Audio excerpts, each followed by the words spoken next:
Hello everyone. According to our all-knowing Reddit overlords, diplomacy is the weakest lifestyle focus in Crusader Kings 3. But is it actually? Today, our boy Beep will rise to challenge this sweaty confederation of neckbeards and beardettes by attempting to ascend from Duke to Emperor in the Black Marsh. And do this all in a single lifetime without fighting a single offensive war. Elder Kings 2 edition. Can we conquer the entire empire of Black Marsh using only diplomacy? Join us and find out. The Argonian Duke Beep of Maat may look like your average amphibian, but don't let his froggy appearance fool you, because underneath his slimy skin lies a true diplomatic god. Our very first goal is to create the Kingdom of Murkmire. For this to work, we'll have to resort to the power of vassalization, which basically means licking everyone's boots and until they like you enough to just become your vassal. There are multiple factors that come into play when trying to vassalize people, the most important ones being the size of your dick. The most important ones being the distance to us, how much bigger our army size is compared to theirs, and how much the person likes us. So meet the neighbors, Zizaki and Ashish, who are already pretty close to accepting our vassalization request. We started out by swaying up our boy Ashish, and he got real close, down to negative 22 points. We still needed a smidge more to seal the deal, and the easiest way to do that is through higher troop counts. And much like an episode of Happy Tree Friends, the happiness didn't last very long, and Zizaki and Ashish went to war with each other. The moment Ashish's army was wrecked, I swooped in. Thanks to him only having very little troops now, he had no choice but to say yes. Welcome Ashish. Stop it. Get some help. One county down, only 118 more to go before we can form the Empire of Black Marsh. Why don't you just kill me now? To make this happen, I had a little plan. First, we'll grab the befriend perk from the diplomacy skill tree. This is our key to getting more people to like us enough to vassalize them. Plus, we can use it to invite just about anyone to our realm and use them as high-skilled counselors. After that, we'll pick thoughtful, which doubles the opinion gained from giving gifts and defensive negotiations, because it makes independent rulers like us even more. By the end of this, Beep's gonna be the most beloved ruler around. Everyone's gonna want to be his bestie. We didn't waste a second and immediately put our new befriend skill to the test, starting with Zizaki, since he already liked us pretty much. And it immediately proved its worth. Within a year, Zizaki was our friend and ready to join us. Welcome, buddy.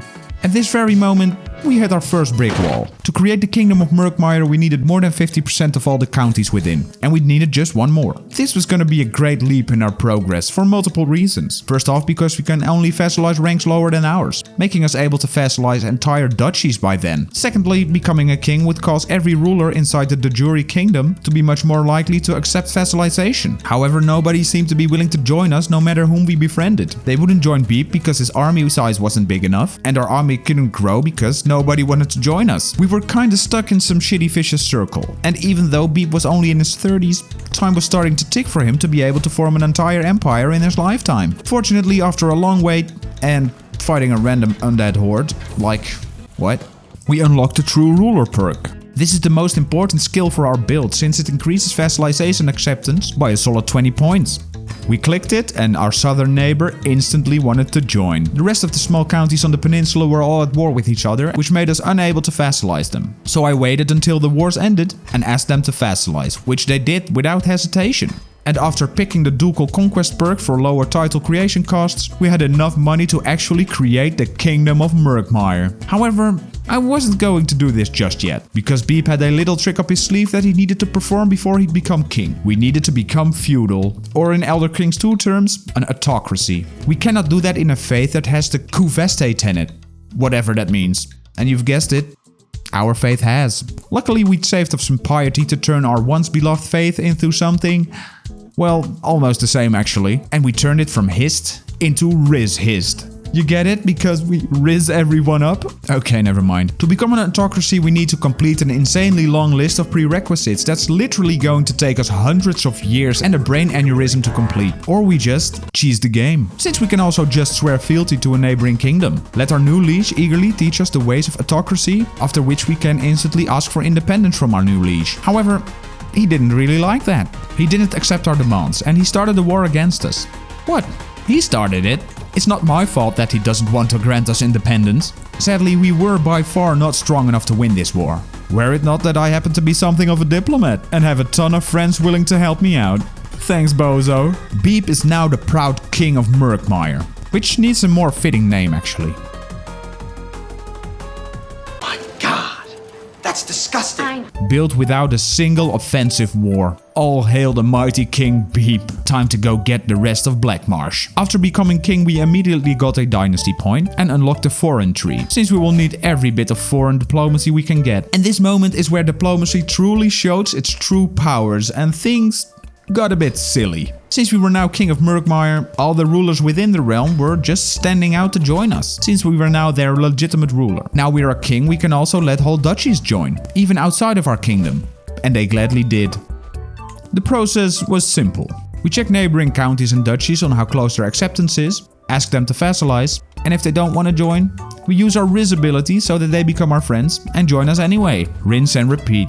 In the meantime, we also learned some local languages for even more acceptance chance. We unlocked more and more diplomacy traits, making people so happy to join him. In my opinion, this is one of the most unique ways to play CK3. It's so peaceful and you just grow. And the best thing was that because all of my vassals were my friends, they all loved me. So no revolts and almost no factions against me. Within 7 years of becoming king, we managed to vassalize 88 of the 120 counties needed to create the Empire of Blackmarsh. And we're stuck again. We couldn't advance any further to get to the 120 counties. We actually needed to border the areas we wanted to vassalize. However, right next to us lied the Duchy of Seaspring, not wanting to join us, and thus border blocking us from the southeastern part of the marsh. Additionally, a stubborn pirate lord was also border blocking us from the remaining counties in the north. And on top of all of that were the kingdoms of Archon and Solrest already formed within the Dajuri Empire of Blackmarsh, which I couldn't vassalize because they were also kings. There was nothing we could do to advance to the empire. But just before the moment that my already questionable mental stability cracked, my tiny brain had a light bulb moment. If we can't reach the 80% of the counties needed to form the empire, why not lower the percentage? With legitimacy. Legitimacy is a mechanic introduced in the Legends of Dead DLC, and it basically determines how legit you are as a ruler. One thing high legitimacy does is grant a discount on the percentage of counties needed to form titles, like the Empire of Blackmarsh. Since Beep was such a benevolent ruler, he had a legend seat all set to go. The only problem, at 55 years old, it was going to be a costly and time-consuming affair, but I just didn't see any other options. Time to start the legend. Beep planned a grand taxation tour across his newly expanded domain, aiming to convince his vassals to spread his legend. Oh yeah, and of course, collect taxes. In the meantime, he also kept vassalizing anyone in the northwest who was willing to join. They wouldn't count towards the Empire of Blackmarsh title because they were inside another empire, but hey, painting the map is fun. Especially after one count we vassalized earlier inherited half of Cyrodiil, giving us even more friendly neighbors to invite. When Beep returned from the tour, we threw a feast to further boost the spread chance. And years later, at the ripe age of 67, we finally managed to increase the quality of Beep's legend and turn it in for a whopping 420 legitimacy. And then absolutely nothing happened. What? Nothing's changed? We spent a decade farming legitimacy, so the percentage of counties needed to form the empire should go down, right? And then it hit me. I couldn't even see my legitimacy tab, or even access it in any other way. What else could we do? There apparently was no way to increase legitimacy to bring down the percentage. The only option I could possibly think of was to dissolve the kingdoms around us into smaller realms. And the only way to do that was murder. I mean, alternative types of diplomacy. Yeah, I just kept killing every single heir to the throne over in Archon. And if that didn't work, I just befriended their spy master. Or sister. Or both. Until the throne switched royal butts around 7 times in just 4 years. By the end of it, some distant nephew of the king was sitting on the throne now.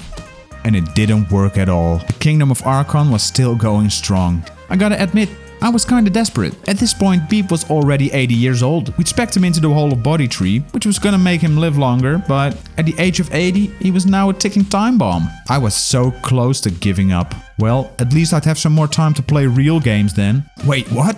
Just look at that! The kingdom of Archon dissolved, probably because of some faction. This was my final chance, and I needed to be quick. The new realms were instantly at war with each other to fill the power vacuum. And because I couldn't ask anyone for vassalization when they're at war, I anxiously waited for my time to strike. Whenever a war ended, I'd ask him for a vassalage. I couldn't let any one of them get away and potentially form the kingdom of Archon again. I kept befriending the dukes and counts, and in true Crusader Kings fashion, I kept killing the stubborn ones. I now had 119 of the 120 counties needed to form the empire. However, I couldn't get the last one because she was at war with one of my vassals, who was trying to claim her land. And Beep was about to die at any moment. So with clenched cheeks, I waited for the war to unfold. This was the most tense staring at the bunch of pixels that I ever did. We won! We did it! Our vassal won the last piece of land needed to form the empire. Just in the nick of time, we managed to go from duke to emperor in a single lifetime, without fighting a single offensive war. What a crazy way to play CK3. That's right, people. This proves that you should never ever listen to anything you read on Reddit. Anyway, thanks for watching. Give the video a like and subscribe if you enjoyed it. And a very special thanks to my patrons. You guys make my dream come true. Well, see you guys next time. Bye.